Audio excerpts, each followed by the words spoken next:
Evening. You knew not to bring anybody back here. Oh, no. These are two lovely girls, Justin. Bring her back! It's the last house on the left, co-host. What happened to the house on the right? It's funny because they say last house on the left, but ain't no other houses around. Yeah. You know, it's only one house and you can only go left. And what if I'm coming north or what if I'm coming south? Like something's gonna have to. It ain't gonna make any sense. Okay, you can't drive anyway. So There's three roads going on here. You don't need to worry about that.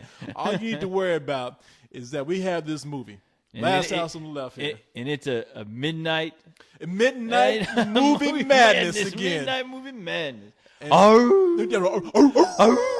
I tell you, man, more of these kids are turning out for these midnight movies. Oh yeah, the crowds are getting bigger and bigger. Like the crowd was packed tonight. It was. I was shocked. And I guess for me, I was kind of confused about this movie because is it a horror movie or is it a thriller? You understand what I'm saying? Yeah. I mean, it was hard to categorize the original one. The original seemed like a snuff film more than anything. Well, see, the first one is made by Wes Craven. You know, Nightmare on Elm Street. Right. First one was made back in 1972, and you think Wes Craven, you think Freddy Krueger. Right. And then you start thinking a horror movie automatically. Oh, yeah. Now, I've never seen the original. Have you? I have seen the original, yes. And it is brutally hardcore violent. It is nuts. I mean... how does this new one compare to that old one? Because this new one here is you can't. pretty It brutal doesn't. too. Come on, yeah. I mean, you should know better. These new polished films. No, I say the first one kind of looked like a snuff film because it almost felt like you were watching an actual crime happen, and you honestly felt like you felt horrible watching it because some girls that get brutally raped. I mean, they get all kinds of messed up. And the thing is that I thought you were about to say some girls get brutally raped. They get all kinds of rape. I was like, how many kinds of rape can you get? Oh, you don't want to know. But no, they get messed up in this movie in the original pretty bad. And the thing is that it's one of those movies you watch and you get frustrated and you get upset watching it. And I guess the one good thing about it is when it comes time to get some retribution. Revenga! It happens in the worst way to these guys. You almost feel sorry for the guys who are committing the crime. So you get these rapists, and then you feel sorry for these rapists who did an unspeakable crime to begin with. Because obviously, the parents, they go fucking nuts on these guys. And the thing is, when you're watching that original, I mean, these guys they look and they just seem like genuine killers. I mean. The casting was insane. Of course, I don't think you ever saw anyone in that cast ever again. like they really killed those people in that exactly. cast. Like it was like a once in a lifetime deal. Where they like it really was a snuff movie. The people who got killed were dead. you never saw them work again. But no, the original is so great that it's almost hard to watch again. I mean, really, because it's so effective. Well, you got me really wanting to see that now because. I heard how bad the original is, and then I saw this one. As in bad as in not good? No, how bad it is as in how brutal it is. How violent it is. It is, yeah. And I'm looking at this one now, and it's not as bad as I thought it would be. Now, okay, let me tell people about this movie. Tell them.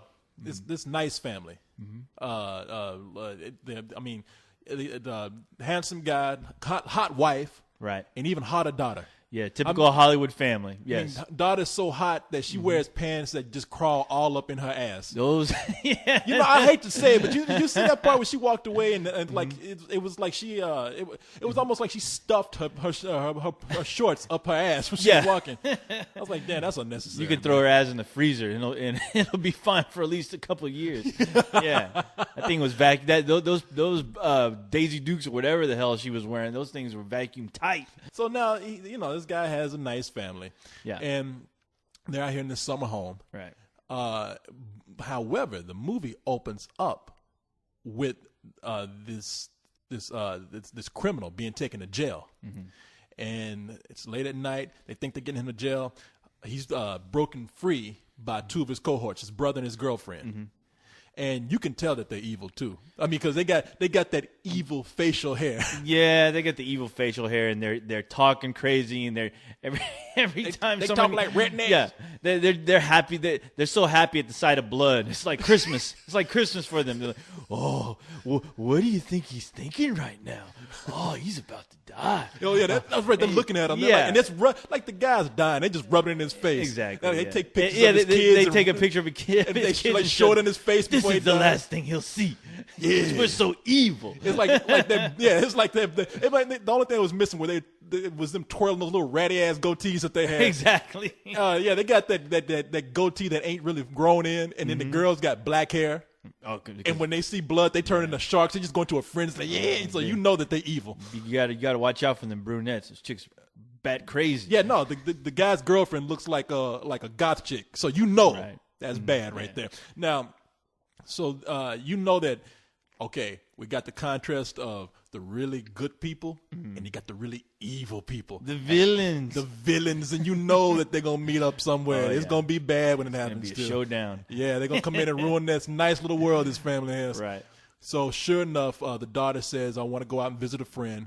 She goes to visit her friend. Her friend is stupid. First of all, her friend's talking about weed. So you know that bitch is dead. Yeah, and apparently she is such a pothead. She just leaves work in the middle of her shift, I guess. Yeah, what happens is you have these three killers, but what we don't know is that there's a fourth member of this troupe. You have the main villain, this played by this guy Joshua Cox, and then you have his brother, and then you have his girlfriend, and now this kid that comes into the store, that's his son. But we don't know that. I mean, his son comes Well, in. now we do. Yeah, now we Because you spoiled it. Sorry.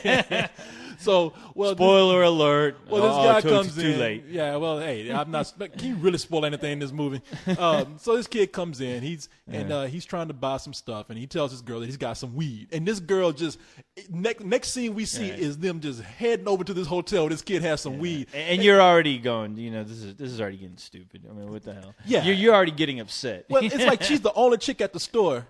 And weren't you wondering, like, Yeah. who's watching the store? Somebody take over her shift. That or chick what? just hopped the counter and said, "Where the weed at?" and it's in the middle of the day. I mean, come on. yeah. I'm already wanting to know the store hours. Come on. Now, the good girl, played by Sarah Paxton, by the way, I've seen her in a few things. She's not too keen on this. She already knows this is bad news. Yeah. But she goes along anyway. She goes inside the hotel to see what's taking her friends along. Friends in there just token away. They got some, like this kid and that girl, they got some straight up Cheech and Chong action going on. They're getting all Chinese eyes. Yeah. and of course, before they can get out of there, because she's like, "Look, let's go." But then they decide to stay there, all getting high, jumping on the bed. Like, what did he? Yeah. What you wonder what he put in that weed? Because usually when you smoke weed, you just kind of chill out and you don't do anything. But Right. he had these girls jumping all Yeah, over these the girls bed. are jumping on beds, and then all of a sudden they wanted to play Barbie dress up. Oh, and, yeah. They started. The Trying to girls, get the this kid a girls, the girls makeover. trying to give a guy a makeover, which I was like, all right, See, that's the first sign you're going. Yeah. That's the next sign you're going to die. First of all, Yeah. you smoking weed. Second of all, you trying to give a guy a makeover. right. You dead. only a pothead, man. I swear to God. Yeah. So then now while I in there trying to give this dude they in there playing Queer Eye for the Straight Guy and shit with Exactly. him, the bad guys come in. Of course. And they say, "Look, we're all over the front paper. We're one about the law, and my dumbass son has brought girls back to the place." yeah. And if those girls were fine. I would have brought them back too. But That your sports utility out there, Mary?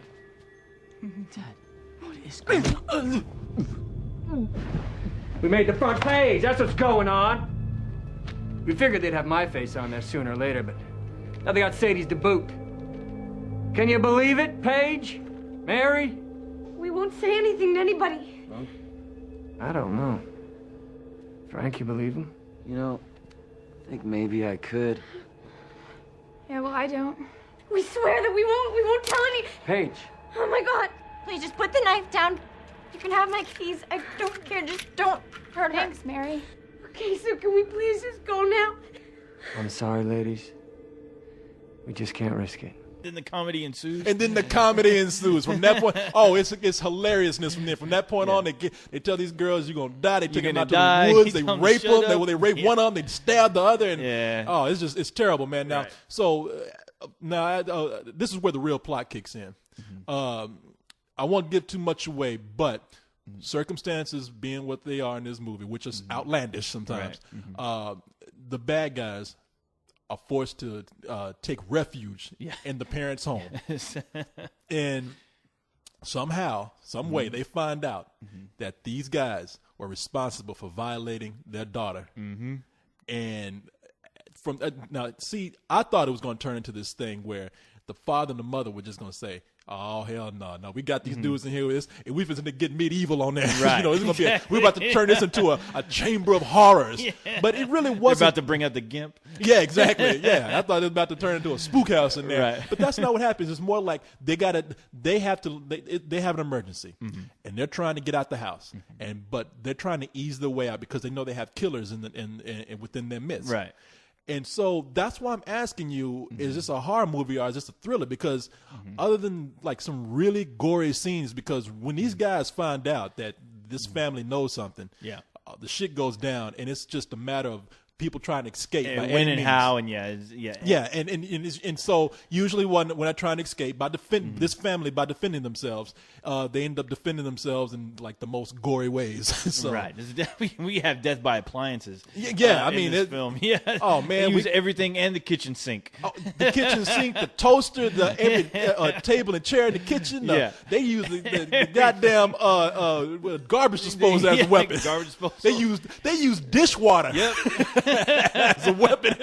They use soap suds. I mean, I'm not kidding. They use the stair rail, everything. Man, that house is like everything and anything. Yeah. And beating ass with Mr. Clean. So I really don't know if this counts as a horror movie. I think you can say both. I mean, it's pretty much